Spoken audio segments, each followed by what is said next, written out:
omukulu Medad Lubega Sseggona awamu n'omukulu Kazibwe Bashir awamu n'omukulu ono Joyce Baagala ono nno kabadde kamere ka mukulu Mathias Mpuuga Nsamba era ng'okuva we yamwakulako ekifo ky'obwa leader of opposition bw'atyo n'amwakulako n'obwa commissioner takyayala agamba omwami wange takyalina mulimu omwami wange takyalina gy'agenda kubba be bano be bamu ku baalya miliyoni 5 nno baganda bange kyemubadde mutamanyi oba kyembadde mutamanyi nti bano bibadde bagabana omusimbe mu paalamenti kati na waliwo gye yatuzanye katemba waliwo olunaku olw'eggulu yatuzanye katemba bweyategeezezza nti bamubye miliyoni eziwulu waggulu w'10,018 era bw'atyo abazibbye n'abaleetera poliisi wuuyo omubbi atayagala kubbibwa ye anaaba atya ye nga ayagala okubba ssente z'omuwi w'omusolo kubanga era bano tubamanyi twabagwamu abadde balowooza mbuno tetubamanyi maama bannayuganda amaaso nga gaazibuse bannayuganda kakati nno nga baba bategedde nga bamanyi gwe mukolera naani abasindika temukyalina kye mbagamba bannayuganda tebakyawulira byammwe nze nyongera obbabuulira n'obbategeeza nti mulina kwetunulamu nga mmwe abantu wabula bo bannansi bawulira nga babakkuse munaatusonyiwa naye abantu bakooye abantu muba disappointinze nnyo abantu mubamazeemu nnyo amaanyi abantu mubafudde nti bo tebalina magezi ne tubeerawo mu nsi nga tukolerera mmwe mu butubuzaabuzizza ebbanga ddene nnyo mwajja ne mutwesemberezaako nga tumanyi tulina bantu abatwagala nga tumanyi tulina bantu abali naffe era nga tumanyi tulina abantu abatuufu kumbe mwali babbi abazze okunona ebyammwe mwali babbi bisajja mmwe muli bibbi mwe mwabba n'Obuganda ate tugamba ekyo okusinziira ku byemukola bye muli mu kukola essaawa zino bitulagira ddala nti n'Obwakabaka mubadde mu bubba kubanga ku mulugube gwe muyina sisuubira nti Museveni ayinza obbawa ssente mutte Ssaabasajja Kabaka ne mutamutta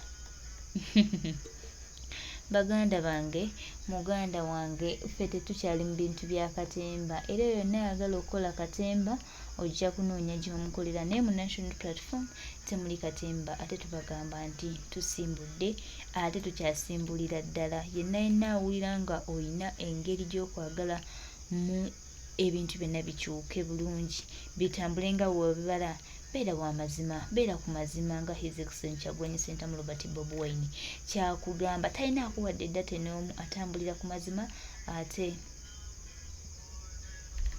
era ajja kubeera ku mazima ebbanga lyonna tuli basanyufu nnyo era tuwulira nga tutambulira ddala bulungi ensonga zitambulira ddala nga bwe twazibala abadde balowooza nti tetubategeera bakwawa ekitiibwa sinaaba ebitiibwa byenewo bannange mufuuse ekisekererwa mami nga mulabye nnyo okweyambulako ebitiibwa mubikozesa bubi ekitongole kya Crime Intelligence Natete nga kidumirwako Emikisha Macklin bakuta avuka basatu ababye ssente z'omubaka wa Busiro Medad Lubega Sseggona akali amagwa kigayibwa nti Sseggona yatutte emmotoka ye ku Washing Bay ku Lwokutaano n'agiwa bakanaye bajozi nga ne babidde ssente ze nga ziri obukadde 118 bwe yakomyewo okutonda emmotoka yasanze tezirimo n'agenda ku poliisi ya Lubaga Road okugula omusango era ne yakwatagenda ku Crime Intelligence abenatete batandika okunoonya avubuka bano avuka kuli kwasime Jordan kyowulidde nange kyempulidde nkakasa tuwulidde bulungi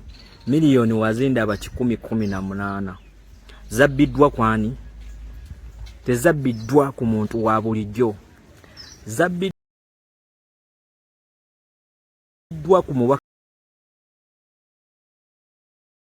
wa parliament ow'ekitiibwa Sseggona akali amaggwa ono twogera ku former chairperson wa PAC Public Accounts Committee twogera ku chairperson wa Kosase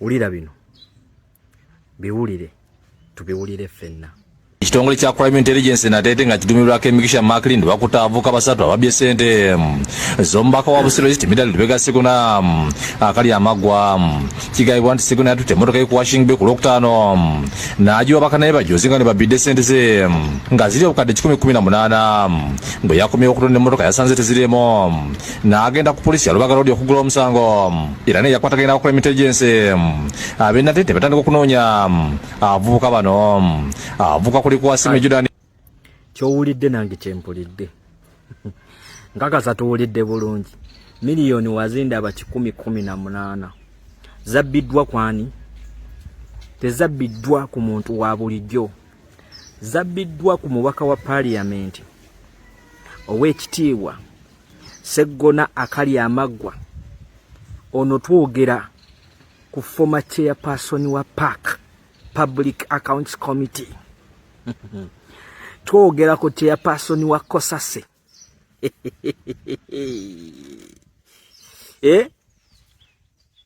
munnamateeka omukukutivu bakanaabe batutte miliyoni 118 nga tebazijje waka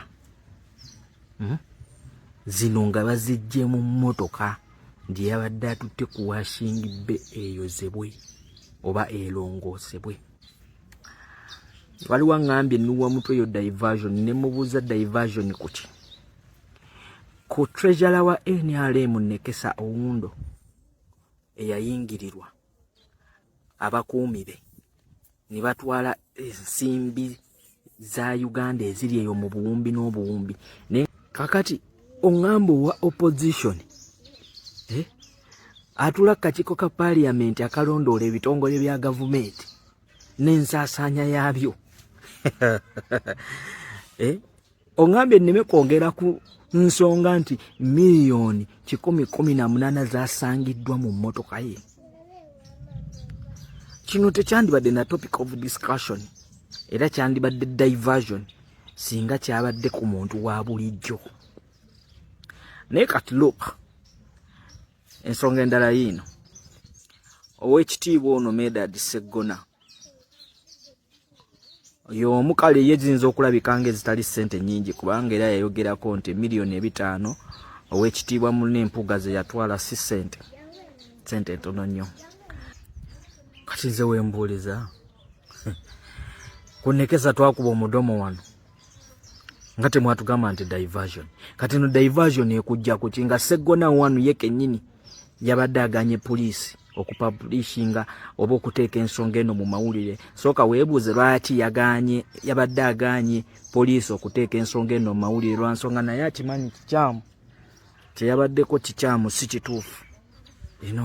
There are some proper channels omuyina okuyita ensimbi ne most cases sente netambula bweti nti omubaka ono w'ekitiibwa bwati ne bwati yasangiddwa n'omusimbi omuyitirivu bwe guti mu mmotoka. Kitegeeza sente zino either ziba zigenda kukutula ddiiru ezitali mu mateeka.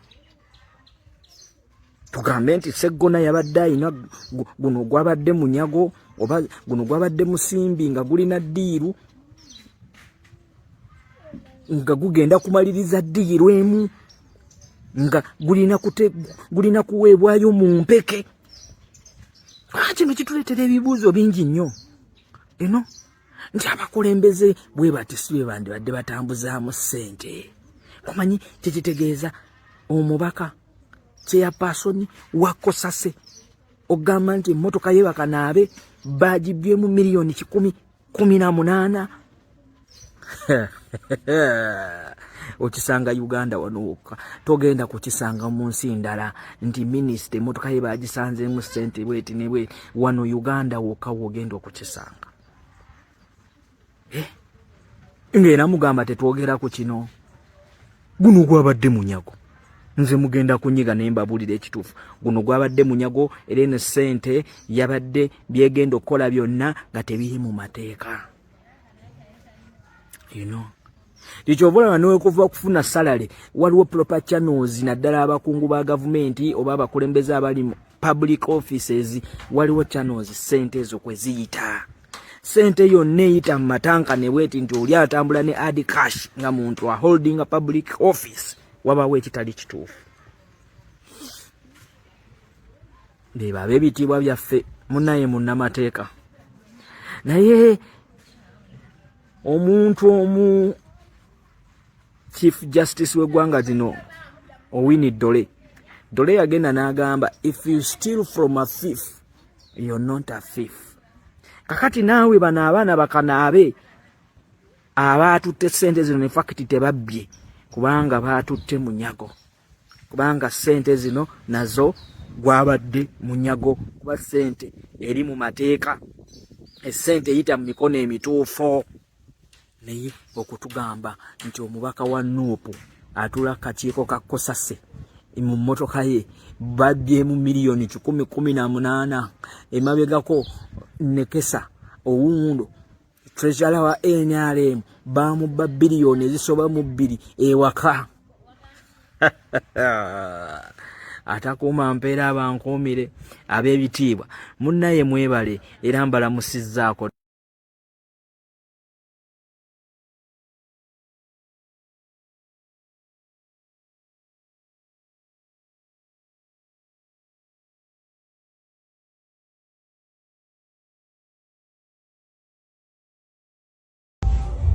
Mr. President. Thank you, nice. Yes, sir. Ulira bino biwulire tubiwulire ffenna. Ekitongole kya Crime Intelligence Natete nga kidumirwako Emikisha Maclean bakuta avuka basatu ababye ssente zombaka wa Busiro Timidali Lubega Sekuna akali amagwa kigayibwa nti Sekuna yatutte emmotoka ye ku Washing Bay ku Lwokutaano n'agiwa bakanaye bajozinga ne babidde ssente ze nga ziri obukadde 18 bwe yakomyewo okutonda emmotoka yasanze tezirimo n'agenda ku poliisi ya Lubaga Road okugula omusango era ne yakwatagana ku Crime Intelligence abe Natete batandika okunoonya avubuka bano avuka kuli kwasime Judani kyowulidde nange kyempulidde nkakasa tuwulidde bulungi miliyoni wazinda aba 18 zabbiddwa kwani tezabbiddwa ku muntu wa bulijjo zabbiddwa ku mubaka wa parliament ow'ekitiibwa Sseggona akali amaggwa ono twogera ku former chairperson wa PAC Public Accounts Committee twogera ku chairperson wa Kosase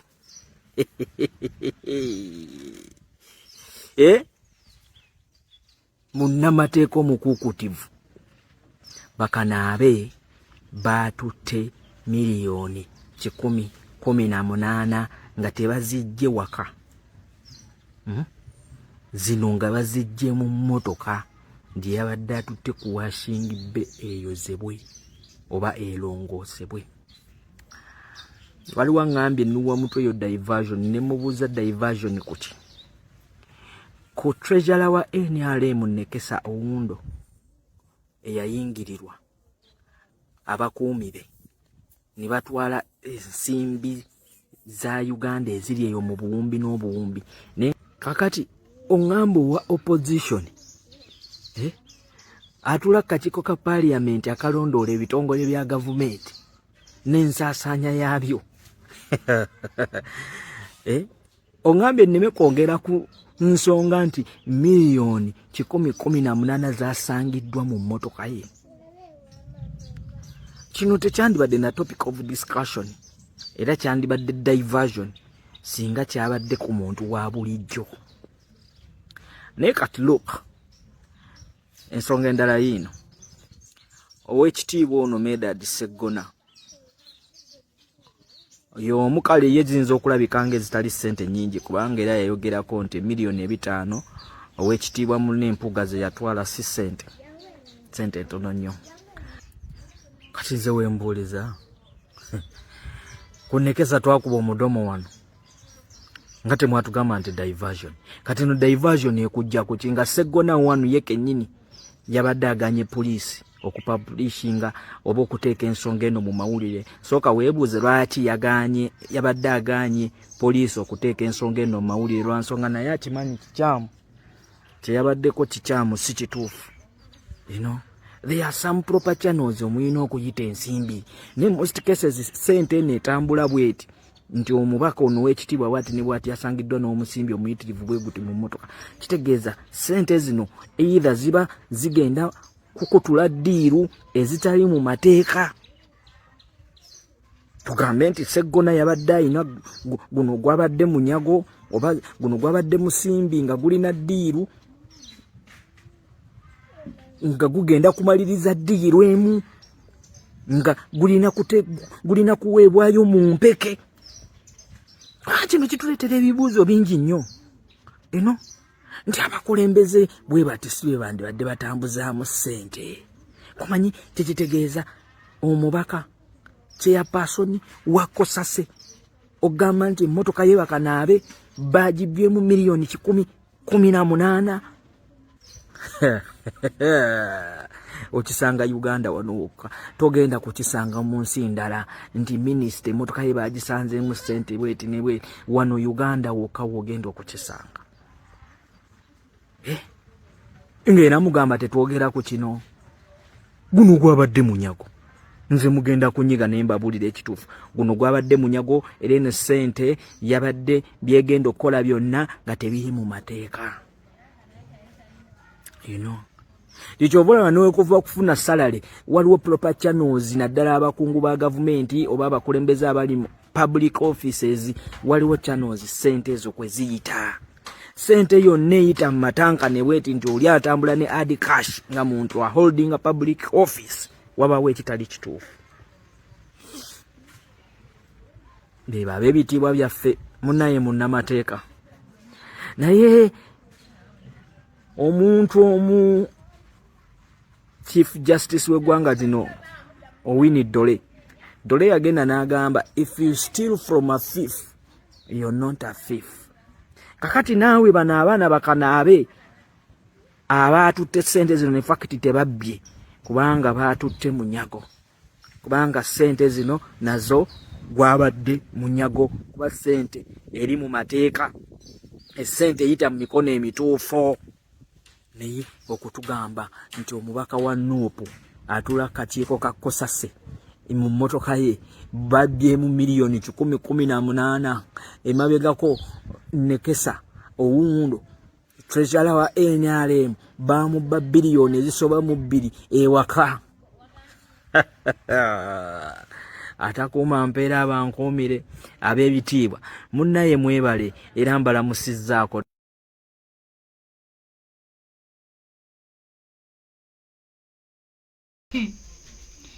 Yeeyo embeera omubaka Honorable Medard Lubega Sseggona gye yeeyisizaamu ng'alowooza nti azannyira ku basirikale abatategeera era abatalina kigenda maaso era abatayagala ggwanga lyabwe.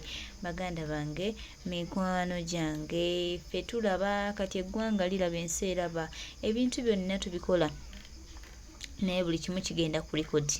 Nabudde NBS egenda mu maaso n'okulwanyisa His Excellency Alwanyi Ssentamu Robert Bobi Wine, naye twongera obajjukiza n'okubategeeza nti tubamanyi nti si kipya. Ne mu campaign wali mu kulonda 2021 mwavaayo ne mulangira nga results enfu ng'ate munnange entuufu muzimanyi. Twabitegeera era twabimanya, so temulina kye mutugamba mmwe.